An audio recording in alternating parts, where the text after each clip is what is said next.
inclusion, belonging. Really, it feels like under the sun.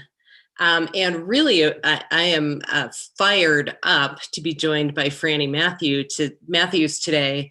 She and I have lived in the same circles for so many years and are really just starting to play together. And right now, importantly, we're going to be talking about technology and inclusion. And I think right now, more than ever, when we have so much work from home, we're seeing remote, we're seeing even all the way down to education and the disparities.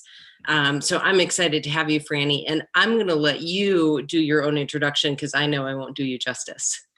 Well, thank you very much. I don't know about that. So I started at Colorado Technology Association 2 years ago, a little bit more, 2 in 1 month. And I have had a tech career. So started over 30 years ago in tech, primarily selling and then leading sales teams for the bulk of my career. I did do a little bit of programming really early on, but I found that I was better at talking about it than actually doing it. So than building it. Yeah. Well, and yeah. I think that I know we'll get into this. I think some people think about careers in tech. The only thing you can do is be the person building it, which keeps a lot of people out of the industry. Right. I want to start by, what is keeping you up at night right now, Frannie, in terms of technology and inclusion? I would say at the really broad scale is digital divide. We started to see an acceleration. There's been an acceleration of change based on technology for a long time.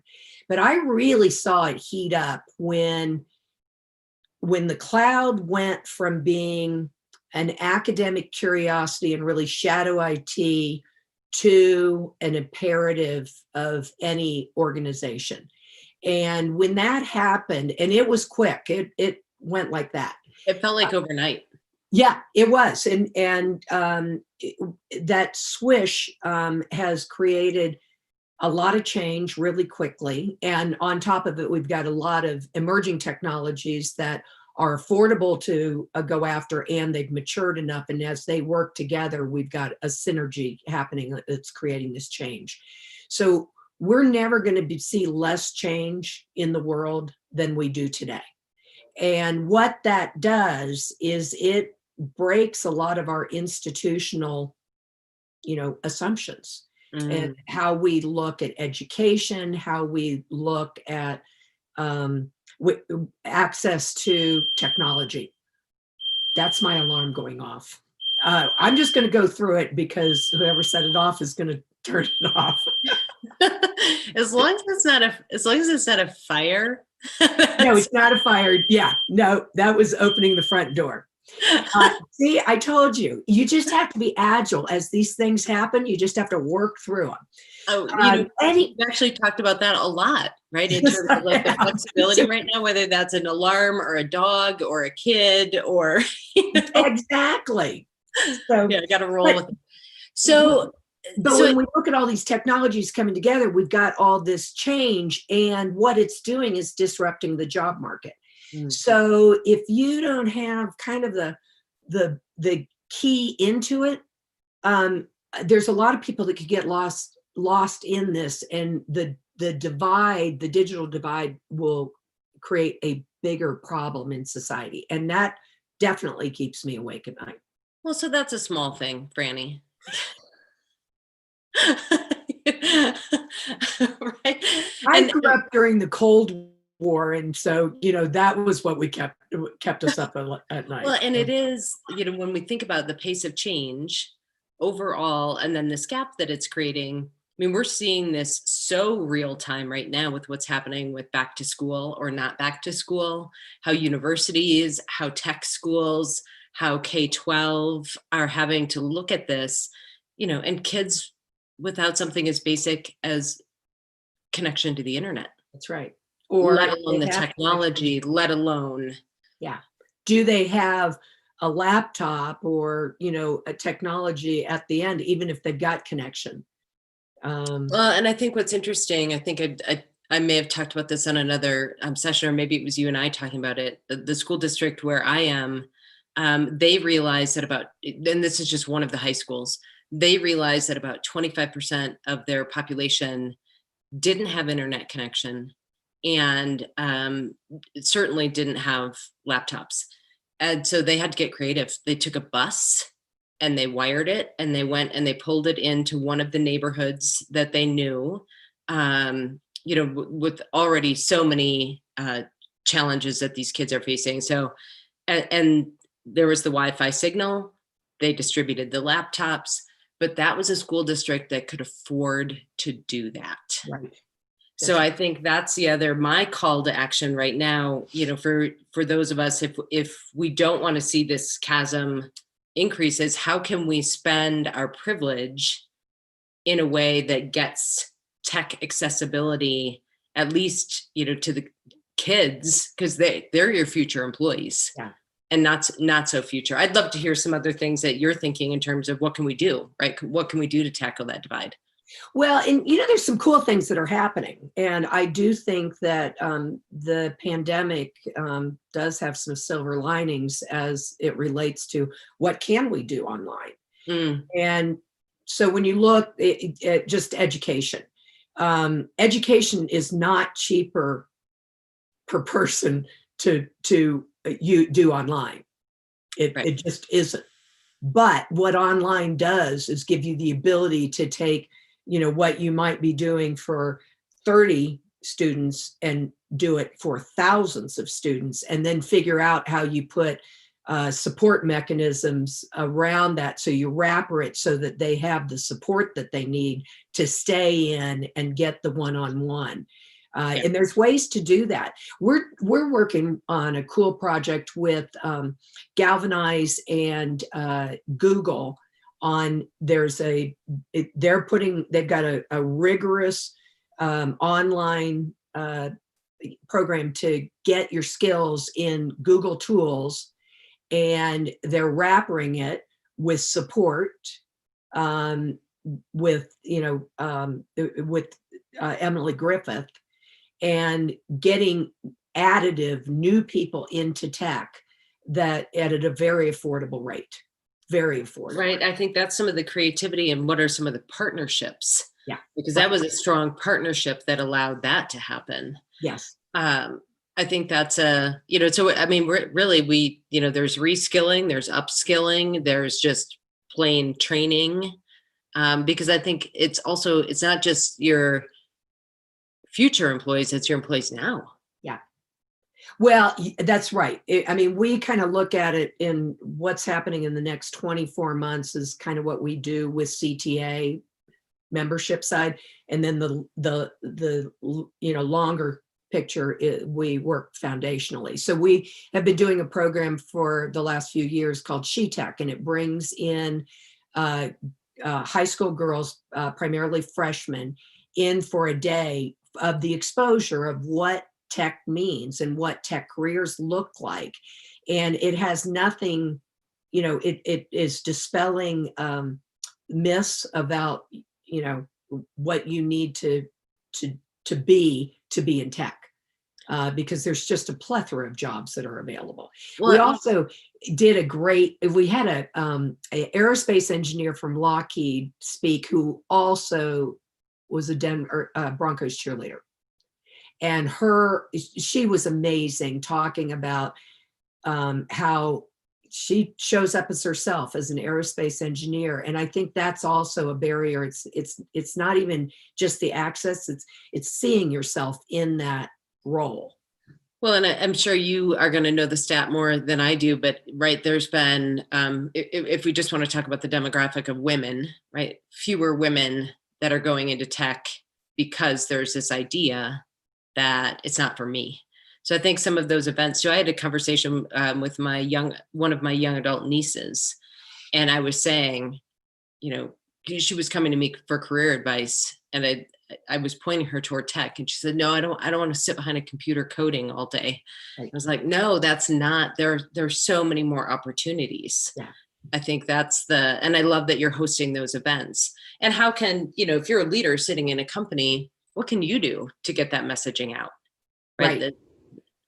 And we are seeing a lot of our members that are, supporting other, like Girls Who Code, just there's various organizations. I think that we need to have some consolidation of this, because we've got a lot of people doing a lot of work, which is great because you get the message out, and it's not just one person going to send the message.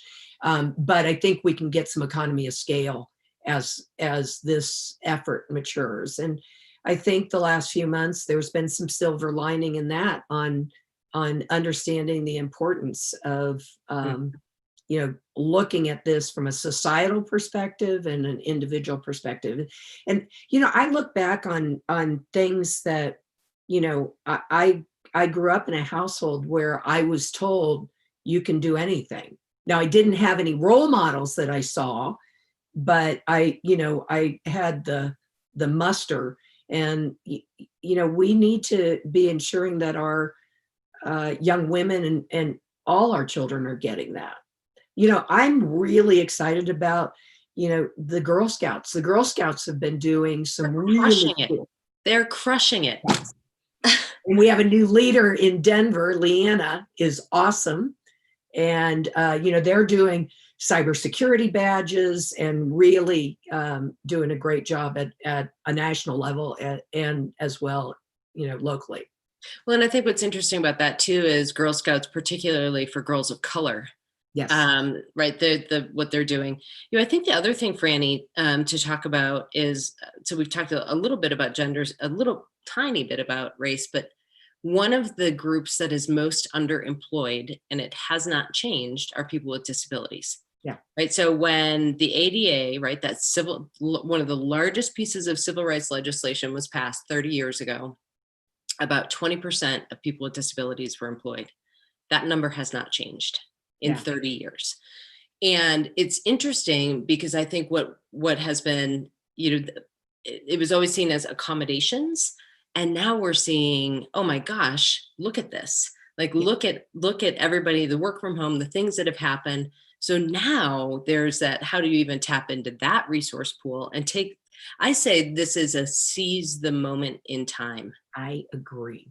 Right? Everything is up in the air, right? The way we work, the way we lead. So seize it, and thinking about these things, right? How can we partner? How can we bring in, gosh, there's this wildly undertapped resource of talent. Now, work from home, that shouldn't be a barrier anymore. Yeah, you can do that. So what are you doing in some of those? And then even just that technology. I'll post a couple of segments. I interviewed Davis. I'm forgetting your last name right now. I can't believe it. He is severely dyslexic. And he talks about all of the technology and how, he's an executive, and how tech has opened everything up. But that 20% of folks have trouble reading. Yeah. Right. So it's not just those that have been diagnosed. So I think that's the other piece, is there are some real opportunities in this divide that's been created, that actually technology starts to flatten. Well, I agree with you. I think that, one of the things, going back to the rate of change, one of the critical things that we have to do is test our assumptions. Always, because what was true, there's some tenets that are true always, but what was true 20 years ago or 50 years ago is not going to be applicable. And we need to say, well, why are we doing it that way? And so I think that going online, we've learned a lot about online programming. We still want to get together as human beings. That's part of what we do. But that's not to say that we shouldn't be using these technologies to augment that. And over the last 4 months, we've really learned a lot about that. And so I think that, when you bring up persons with disabilities, this is an opportunity to leverage and take away barriers that would have been there before. Yeah. So I also feel the same way about the older adult population. Yes. I hate to say it, but we know that there's ageism in business. Oh, and you know what, Franny, it's interesting. The latest research is that it's hitting late 30s, early 40s. You're just hitting your stride in your career. Well, and not only is it missing an opportunity for a great employment base, it's missing the opportunity for that exchange of ideas. It goes right smack into diversity and inclusion. And I've had so many interesting conversations that are intergenerational conversations that it wouldn't happen if we didn't have this really, long, career, and we're going to live a long time. Yeah. So we need Right. to rethink some of these issues from a livelihood perspective. You know what I think is interesting? So you know that we do a ton of work around unconscious bias and how to interrupt that. The two things that we just talked about, disability and age, are two biases that everybody will end up experiencing. Right. Guess what? This should not be hard to find empathy. Yeah. Yeah. I think it's, and I think I love your idea. We often say what else could be true. I love what you were saying, Franny, about like, let's test our assumptions. And you said, 10 years ago, 20 years ago, 6 months ago, Right. right? We should really be questioning anything legacy right now and keeping what works. I think it might be a great time to think about this from a, stay, stop, and add, right? Right. That's the other thing. I think I'm becoming boring on this, but we want to, the world got complex. So we want to say it's this way or that way. And I think that's a lot of the things that we're seeing societally, that we've got a lot of it's on the wings of, and not in the moderate area. And I'm a big believer in additive, in that maybe it isn't either or. Yes. Maybe we can be safe and do business. Yes. That's a shock. Yeah. I love and. Yeah. Because when we force to either or, we leave so many good options off the table. That's right. And where it clears your brain, it's like, okay, I don't have to think about that anymore. I'm going to wear the same t-shirt every day, but that it's not very inventive. And so I think I feel like I grew up in a pretty black and white way of thinking. I mean, we were taught that way. This is the way it is. And I think that we need to be rethinking about how this world looks, and the importance of the individual and the importance of the community. And it's not a fight. It's everybody. Yeah. Yeah. And it's not taking away from the individual to be. What would you say, Franny, are one or two things that leaders could do right now, whether that's in their organizations, in their teams? Let's focus there first, right? Organizations and teams, to make sure that there aren't any internal digital divides. Oh gosh, the first thing that comes to mind is looking at your team and looking at where your gaps are from what you need to get done, and look and see if you've got people that might pick it up. We had this conversation this morning. I'm on a board for another tech council, and we had this conversation this morning. What could she pick up more than she's doing? And I think that we found, certainly as a small organization, people are really interested in, yeah, I'll go do that. And I think that if you look at it and give them opportunities that they may not have the skills for, and then back it up with a way for them to get skills and support. And, I think we all need to be thinking a little bit more robustly about, um, ushering people through their career and helping them find new ways of thinking themselves. Well, and I think through that lens too of, there's opportunity. Let's take a look. One of the tools that we share with leaders is rule of two.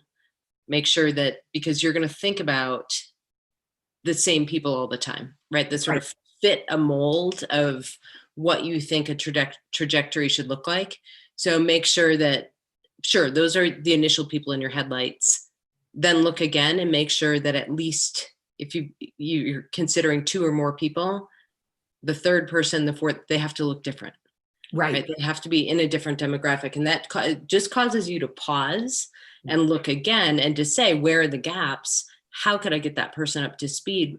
We have this opportunity. Oh, and by the way, there's so much free training right now. Right. I mean, people really have been generous with, certificates and training, saying we all need to figure out how to get through this together. We're not all experiencing this the same way, but we can all like hitch arms and help each other get through it. Right. So that's the piece for me that I've seen companies really stepping up with the, those that, used to have things behind a paywall, around particularly tech training have stepped up. Yeah. Yeah. I would agree. The other thing that I think leaders need to do is think really robustly about the world changed, and you're hiring, you may or may not need somebody with a college degree for whatever you're hiring, and that skills, it's critical that that's a part of what they do all the time, because it's not I learned this and then I'm going to do my job, and I may learn some things along the way. It has to be really proactive. I mean, I talk about my daughter all the time. My daughter, the data scientist, she just got on Coursera and finished a Python specialization because she felt that she needed the structured knowledge of it. Well, and it's it's interesting. proactive. Nobody told her to do it. Right. Well, and that's the other thing, is owning our careers. We've got our micro learning courses for women. And one of those, we talk about how you think about and set outside of what your company process might be. What are your learning and development goals for the year? And in those should be the things that are, what do you need just to tread water? Yeah. Right? And the just to tread water stuff is pretty amazing, right? Because it's, all of this is changing so quickly. And then what do you need to position yourself for what's next? Right. So making sure that you're taking care of some of those, but a lot of those tread water things are going to be like, I got to learn this new software, or I have to learn this new system, or like, think about how many folks just had to learn every single iteration of video conferencing that's out there. Right. Yeah. Well, we just, on our event that we did last week, it was a new platform. And not only did we need to learn it, we needed to learn how to, write an RFP for it. Right. And know that, and that was, it was daunting. And it was, by the way, if any of those of you that were not at Sea Level at Mile High last week, it was amazing.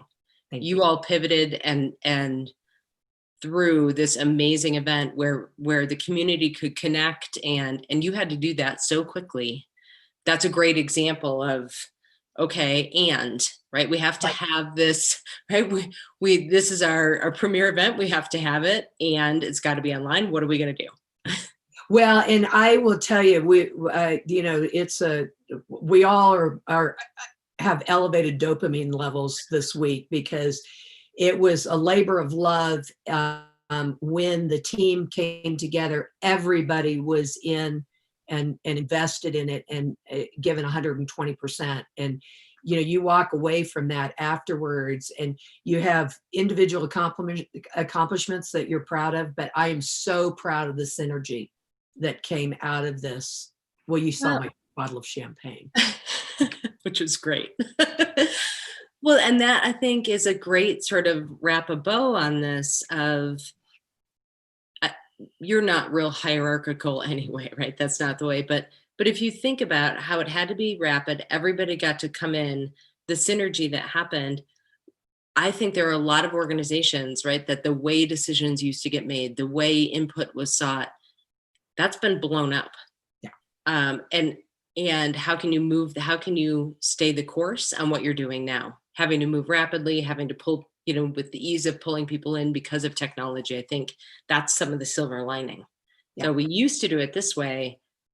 Boy, we've been in crisis mode for 4 months, and look at what we've gotten done. Right. And how did we do that? So, oh my gosh, Frannie, you are amazing. We're so lucky to have you. Well, the technology industry is lucky to have you because I know you influence. You're in Washington, you're doing different things all the time. Colorado is incredibly lucky to have you. Leave us with one last truth bomb about technology and inclusion. Ooh, okay. All right. My truth bomb. I would say that I guess the big truth bomb is that this is inevitable. We're not going to put a cork in, not to use my champagne analogy again. We're not going to put a cork in technology, nor should we. Yeah. So we've got time to really be thoughtful and be looking out and what technology is going to bring to our society.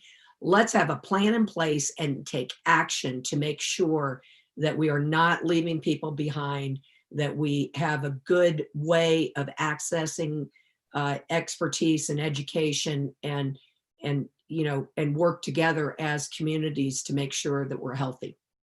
Oh, phenomenal. Thank you. Really, really appreciate your time. Thank you. See you next week on Everyday Inclusion.